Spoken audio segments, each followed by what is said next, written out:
Hi, everyone. Thank you. Thank you all for joining us today. We're back with another exciting masterclass on a crucial topic, which is on gender inclusive climate strategies. It has been a while since we hosted our masterclass series, but please be assured that we will be organizing more such events in the coming months. So do stay tuned to on our social media handles on our next masterclass or on any other events by Climate Asia.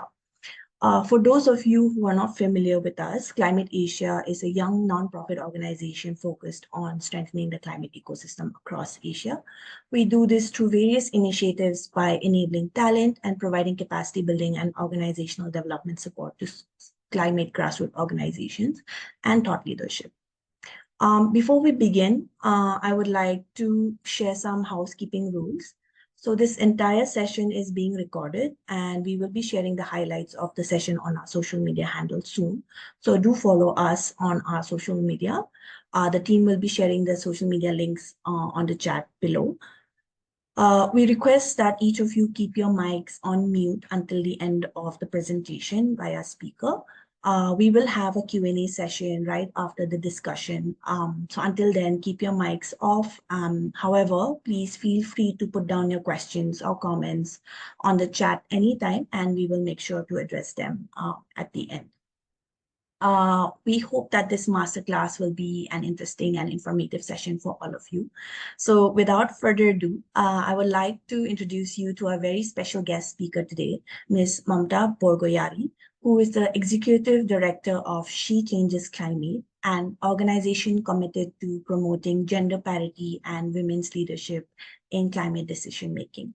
To give a brief background about our speaker, Mamta brings almost 3 decades of experience across diverse fields such as gender, health, education, rural livelihoods, and natural resource management. Through her work at She Changes Climate, she is committed to improving the lives of underprivileged women and children, ensuring access to essential resources such as healthcare, education, sustainable livelihood opportunities. Mamta has significantly contributed to different projects across Asia, such as in Vietnam and in Manila. She was most recently also honored by Women Entrepreneur magazine as one of the top 10 women leaders of 2023 in India. So thank you so much, Mamta, for being here. It is a pleasure to have you with us. Thank you for making the time to host this very interesting and pertinent masterclass on integrating climate and gender. Thank you so very much. First of all, Climate Asia, all of you here, thank you for organizing this masterclass, and a warm greetings to everyone who is taking the time out here. I really am hoping to have a more interactive session today. Looking forward to having more conversation on this important topic that has been given to me to talk about. The Mentimeter results in itself are very, very interesting. As I was going through it, I was really feeling, a kind of happy to see everything that I'm going to talk about is already being reflected out here, starting from, the whole issue of disempowerment, how women are ignored, a whole issue of vulnerability that we have, and also to see words like how women are indispensable, how women are essential. So thank you so very much for your active contribution and for putting in these phrases. I think that kind of gives a right energy for us to start the presentation, the class today. So what I thought, so let me first share with you that gender in itself is much more than women, as we all know. But today's presentation, I'm going to focus on women leadership. I also thought of kind of getting a bit deeper into your mental framework to understand what your current experience or what your current perception is, particularly about women. So we have 2 Zoom polls out here. The first question that I would like you to reflect upon are, what do you think women are at par in terms of rights and access? And this is globally. This is some of the question. The options are yes, no, almost, not possible in this lifetime. So this is the first question. If you could quickly respond to this, and let's see what comes out of it.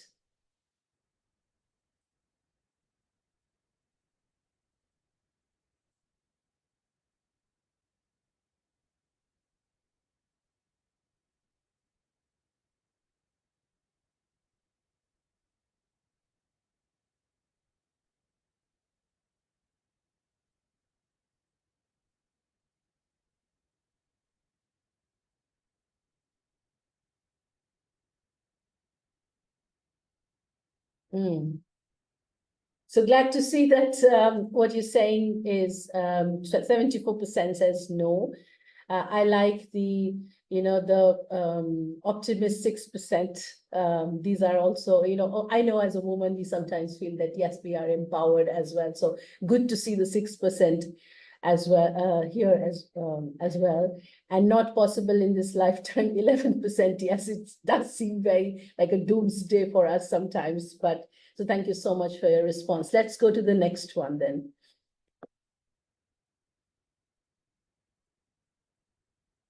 So my question is, do you think climate action and policy need a gender lens? What is your perception on that?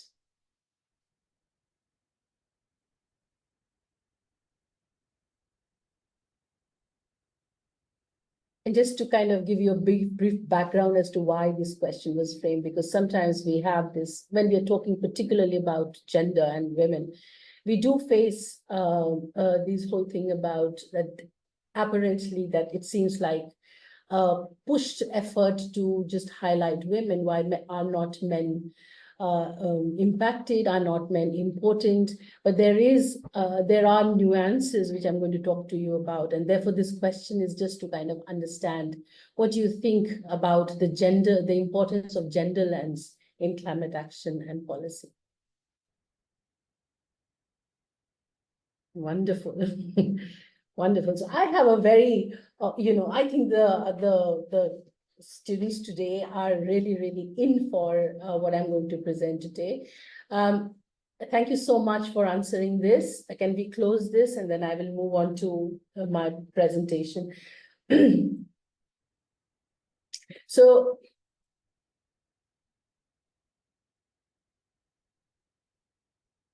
okay. So as you said that we had about, we talked about gender parity, and I just wanted to, and thank you for your response there. And, let's look at what exactly is happening in the world. And this is not just anecdotal data. These are not some narratives developed by feminists and women-led organizations. This is a reality. This is a figure which is done a review by the United Nations, and this is SDG 5, which is gender justice. And if you look at it in numbers at the current rate, the way that we are going ahead globally, it will take an estimated 300 years to end child marriage, 286 years to close gaps in legal protection and remove discriminatory laws, and 140 years for women to be represented equally in positions of power and leadership in the workplace. So yes, the situation is grim, and it looks like for sure the last option of not happening in this lifetime, almost like true. But this is the reality in which we are figuring today, and everything that we do, every action of ours, irrespective of whether we are a male or a female, gender doesn't matter in this context. It is important to understand that this is the reality in which we are figuring right now, whereas we are half of the world population. Next slide, please.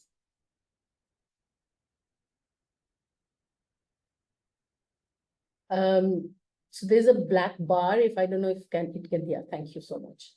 So let's start talking about the gender lens to climate change. And as I said, that when I say gender today, I'm going to talk more from the perspective of women.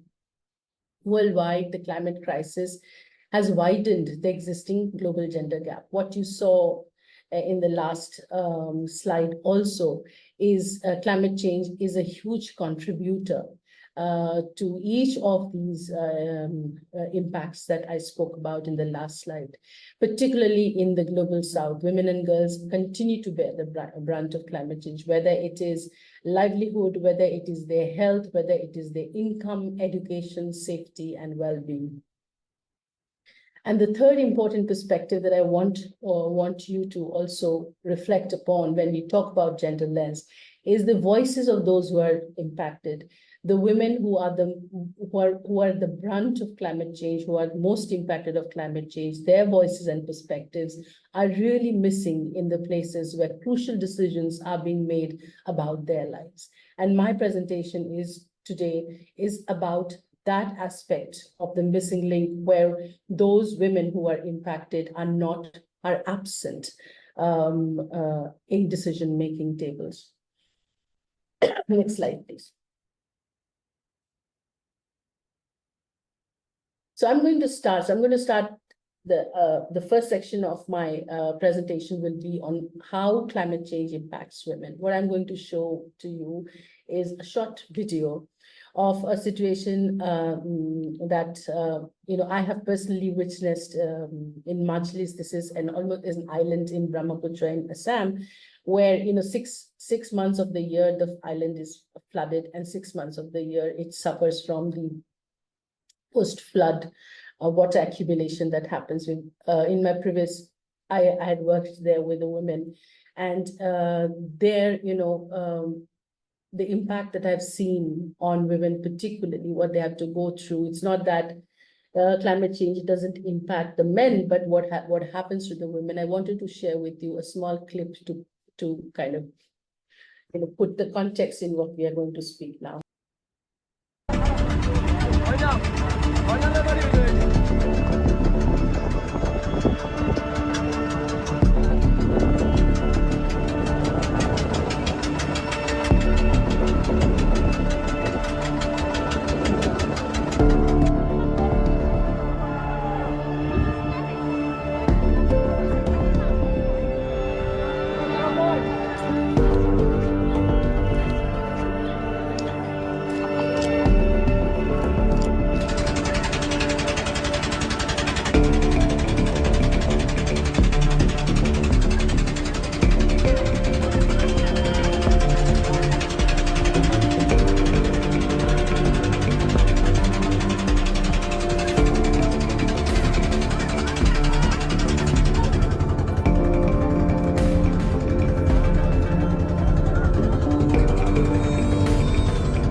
So what you saw, is a reality. In the case of Khaitun there, she gave birth to the baby because there was the accompanying doctors, which were facilitated by an NGO out there.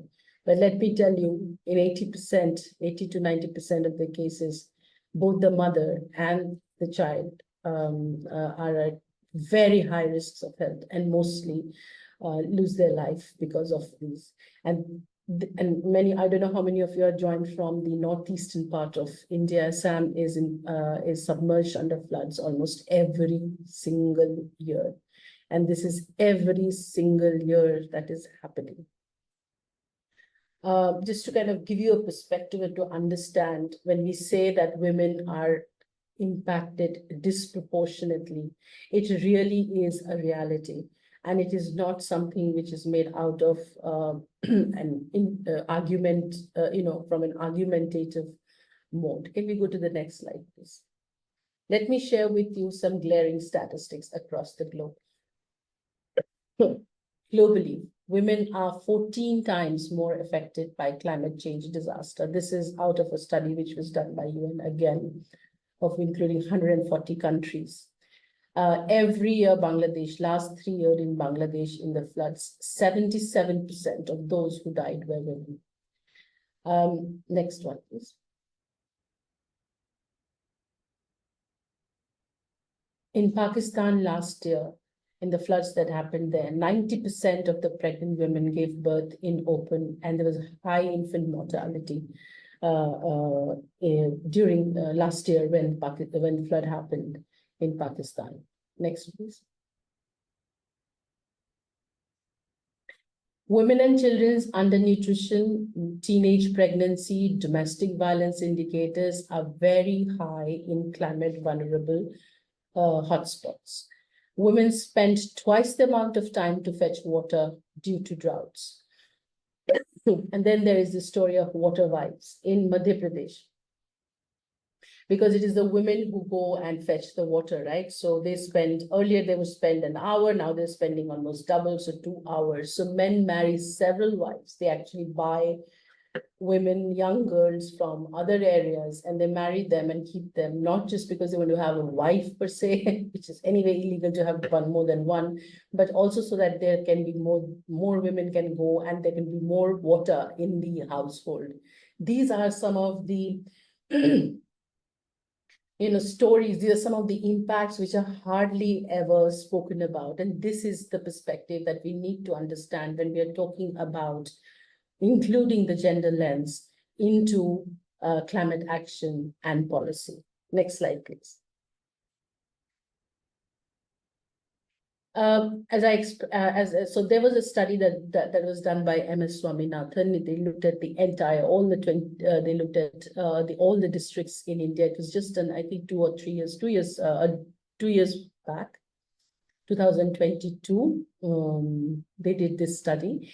And the idea was, so they looked at all the districts. 27 districts in India are vulnerable, climate vulnerable, which means where high incidence of floods and droughts recurrently happen over several decades. And then they mapped these areas and they looked at how does climate change, climate change represented by flood, drought, or cyclone, and underweight. They looked at several indicators. I'm just showing you 2. So look at the red zone, the red spots and the orange spots. So this is the belt where you have the most climate vulnerable areas. And you look at it, the underweight women data has come out. It shows a very synced data in terms of underweight and impact. Now, climate change doesn't only impact health, education. There's a huge correlation and intersectionality between climate change and human rights violation, gender-based violence as well. If you look at this data on this other map, there is a high rate of girl and child marriages in very vulnerable high areas. I'm sure many of you read in the newspapers how when the cyclone happened last year in West Bengal, every cyclone that happens in Orissa, there has been high rate of trafficking of women and children from these areas. It is sad, but now it seems that early child marriage is becoming almost like an adaptive strategy to cope with climate change. Next slide, please. So is it that just to kind of share with you that this data also, just in terms of the robustness of the data, what they also did was they looked at areas which are not drought prone. So they kind of looked at the same data, same indicators, and like to see how does it vary if an area has had, let's say, drought and non-drought areas. And as you will see, the indicators out here, whether it is underweight women, whether it is girl-child marriage, whether it is teenage pregnancy, whether it is intimate partner violence, the climate vulnerable area shows a higher percentage recurrence in those areas as compared to climate change safe areas, if I may use the term. Next slide, please. As I shared with you, one of the other very, very troubling issue that is emerging out of climate change is the impact of climate change and migration, therefore, is the impact of climate change on gender-based violence. Now, Girls Not Brides is an amazing organization. If you have time, go and see their work. They're doing amazing work to stop child marriages around the world. Estimates suggest that each year, at least 1.5 million girls under 18 get married in India. And let me tell you that majority, almost 90% of these girls come from very climate vulnerable areas where there are recurrent flood, drought, or cyclone that has happened. Nearly 16% adolescent girls aged between 15 and 19 are currently married, as this is the data, this is the data now, right now, 16% of adolescent girls are currently married in India.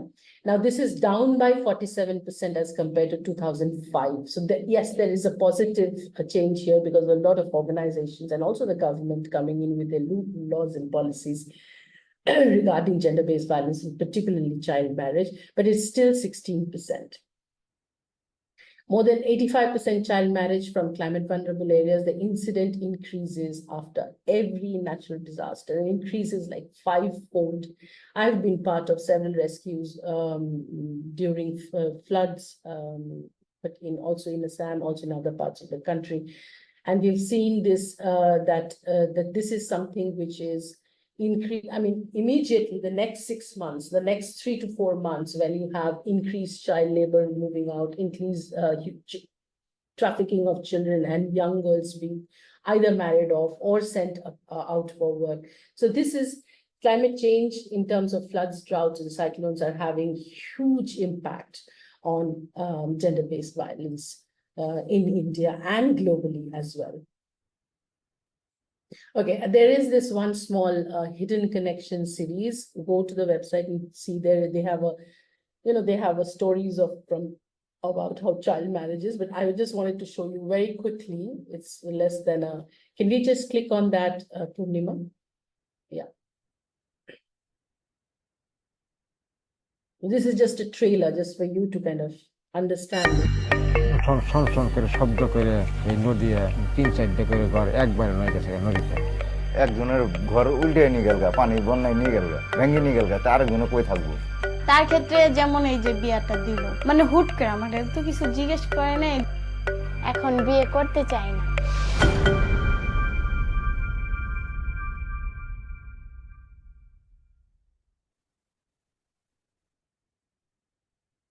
Thank you. Let's go back to the presentation. When you have time, go to this hidden connection series, and you will get to know more about, you will hear stories which are much deeper. The idea to share about this is to kind of contextualize and bring in the perspective of the unheard issues, the unheard narratives, the unheard voices of what women go through, particularly during natural disasters. And climate change has impacted not just natural disasters, in general, climate change has really impacted adversely the life of women globally, and particularly in India. Let's go to the next slide.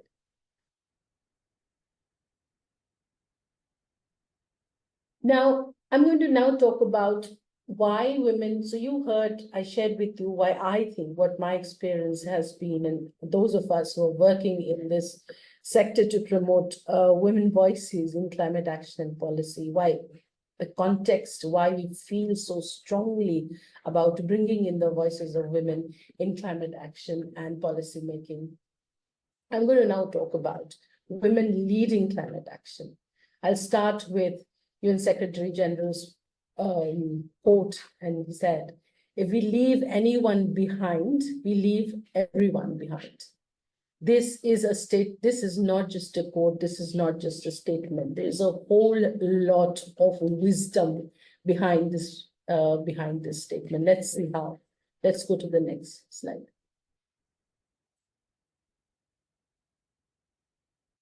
As just to contextualize, just to put one thought in your head, that women are 51% of the global population right now. Climate change affects the whole world, right? And not half of it. Let's go to the next picture. Can you also click once more? No, on this.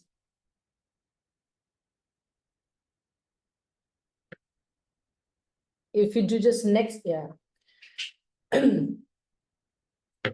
How many of you know what this is? I don't know. No. Yeah. How many of you know what this is? So I can't read your chats. I hope you do know this.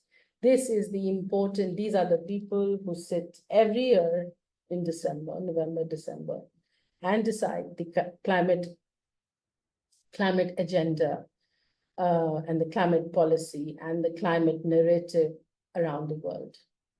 And do you notice anyone missing here? I notice this. There are hardly any women who are part of this important decision-making process where every decision regarding climate change and those who are impacted are made. Next slide, please. Let's look at some statistics of women leadership and climate decision at COP. This is the 29th COP, and since the first COP in 95, only 6 women have been appointed as COP president. At COP 28, the reduction of women members attending COP went down from 36 in COP 27 to 34. And now this is just about how many women were present during COP. Let me share one other statistics. Of those who were, before that, at the national delegation, less than 19% are women. Now, another issue is it's not just about women sitting at the table. What is crucial is who are speaking at the table and what opportunities do they get when they are at the table. At COP, of the women who attended, and during the negotiations that happened, 77% of the time, it's the men who spoke. And in 30% only women got an opportunity to speak. This includes ministers, leaders, everybody. This is the, statistics that is right ahead in front of us. Next slide, please.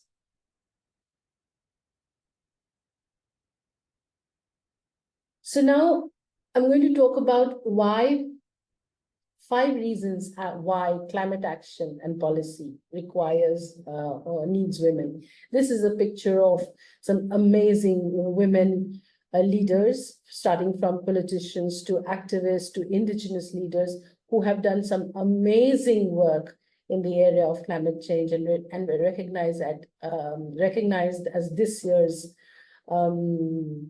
movers and shakers in the climate change sector. Next slide, please. The first reason, and these reasons are all confirmed and endorsed by the UN as well. Reason 1, climate action requires 100% of the population. As you saw, that most of the climate decisions that were made are by men. If we really have to move towards this goal of 1.5 degrees Celsius, which now seems to be almost not possible, we need everybody on board. And we need women in their diversity involved, from climate negotiation in boardrooms to forest and fields. Women have to come at decision-making, on decision-making tables. Indigenous women, for example, they are at the forefront of environmental conservation. For decades, for generations, they have the knowledge how to build resilience and how to really bring in environmental changes. They have to be sitting at the negotiation table, not just one. They have to be sitting in terms of majority who can voice the diversity and the knowledge that that they hold. Next slide, please.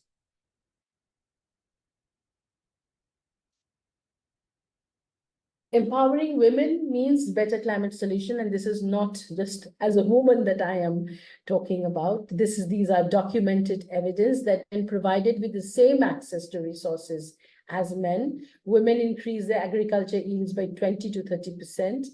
And as you can see, the boost in productivity improves the agriculture output by 2.5 to 4%. And they are known to reduce world hunger by 12 to 17%, according to the UN. So basically, women are more responsive when it comes to actions. And I can tell you, as someone who has worked with women and women, particularly at the grassroots, they are the one who are extremely committed to change. They are the one who first come when as you will see, that whenever there is a natural disaster, they are the ones who will come forward first, and they will keep the family together. They are the ones who will come forward first. They are the ones who are left behind when, because of drought, the husbands migrate and go out. They are the ones who are there looking after the children and taking the steps that are required to be done. Now, in research also shows that countries with high representation of women in parliament, they are more likely to ratify international environmental treaties. And this you will see, whether it is Norway, whether it is, it's particularly in global north, if you look at it, all the countries which were led by women leaders have much more pro-environmental policies and programs in place. Next slide, please.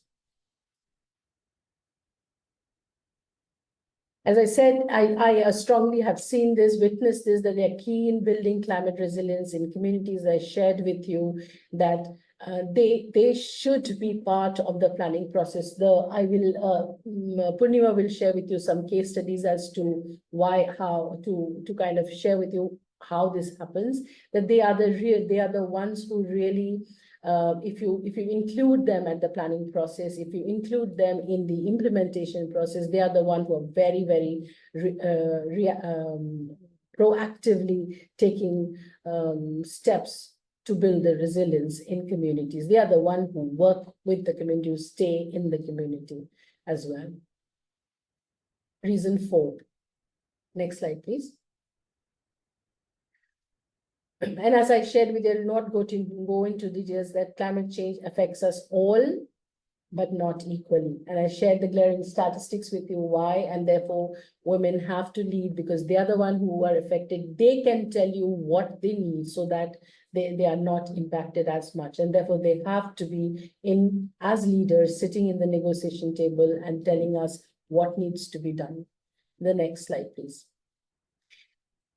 Lastly, countries so what I'm talking about women leading climate action is not a new narrative. This is already in the process.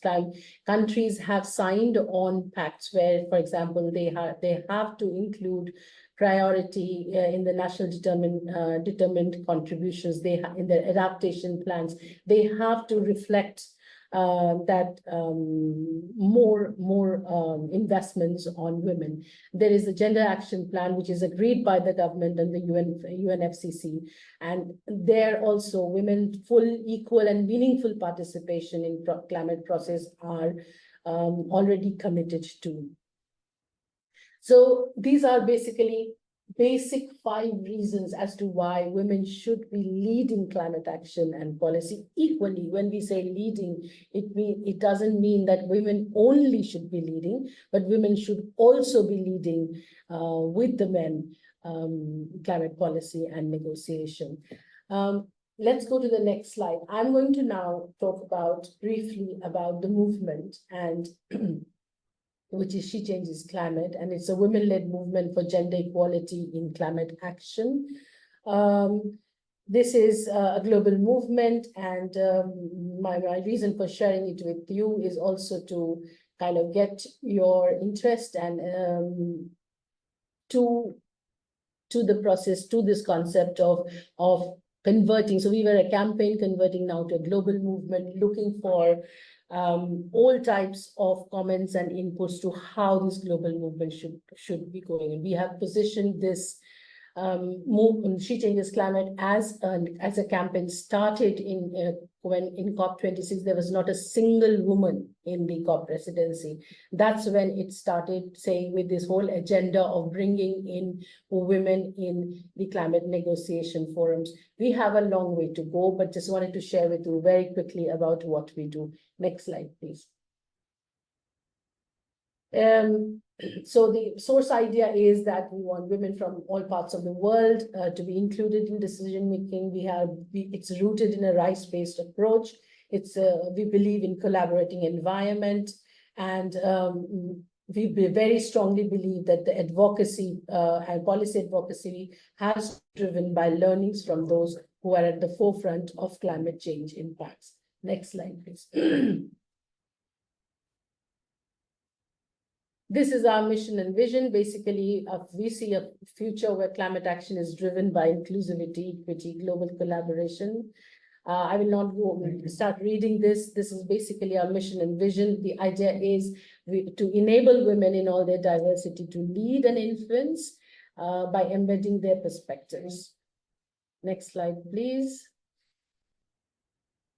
Our broad goals are to amplify the impact that is being done at the forefront by women leaders, creating more awareness on the intersectionality between climate and gender, strengthening evidence-based policy, and also building resilience and support networks at country levels.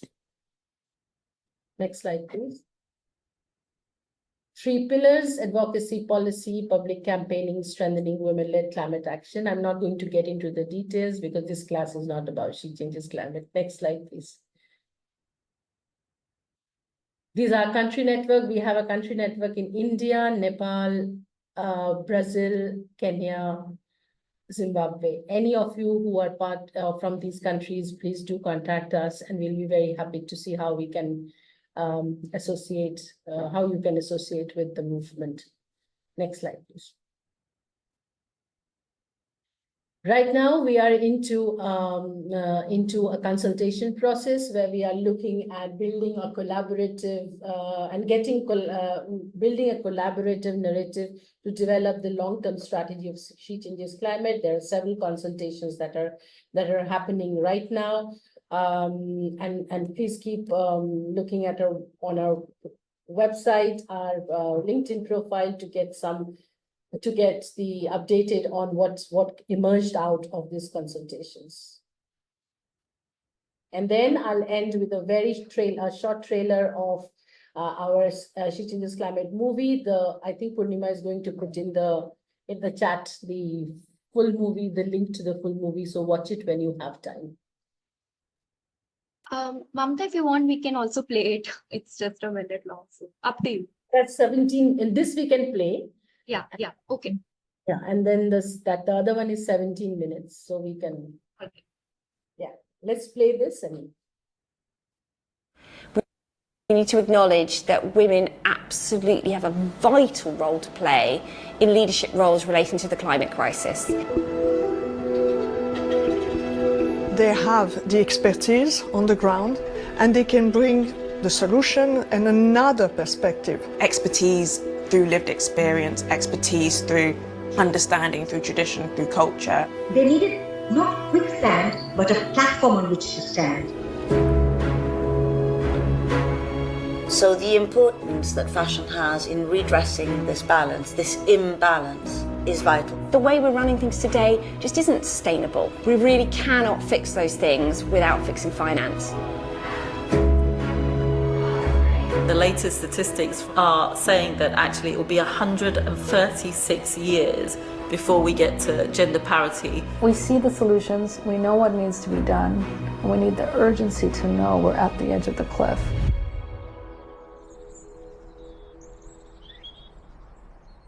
Thank you very much. I think Purnima will share with you there's a full movie. If you go to our website, you can actually watch the full movie there.